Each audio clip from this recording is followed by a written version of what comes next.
Oklin sempat menghilang dari media sosial usai konten makan es krimnya viral. Konten tersebut kontroversi dan menuai berbagai kecaman dari berbagai pihak. Namun kini Oklin sudah kembali mengaktifkan media sosial pribadinya pasca menemui Majelis Ulama Indonesia karena membuat konten tak senonoh. Oklin pun harus menerima ganjarannya. Selain dihujat publik, selebgram tersebut juga harus berurusan dengan kepolisian.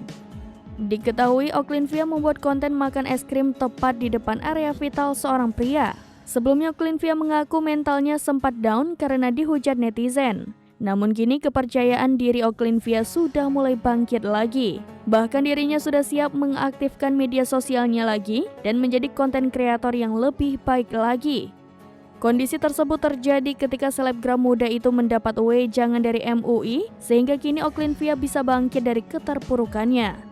Dikatakan Budiansyah selaku kuasa hukum Oklin bahwa kliennya bisa dijadikan motivasi bagi anak-anak muda yang terpeleset dalam membuat konten.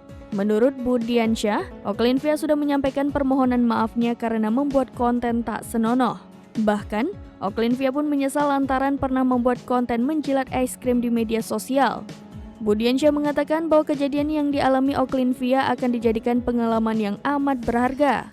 Budiansyah pun tak mau masalah ini membuat Oklin berhenti beraktivitas. Bahkan dikabarkan Oklin akan diangkat menjadi duta MUI oleh Majelis Ulama Indonesia.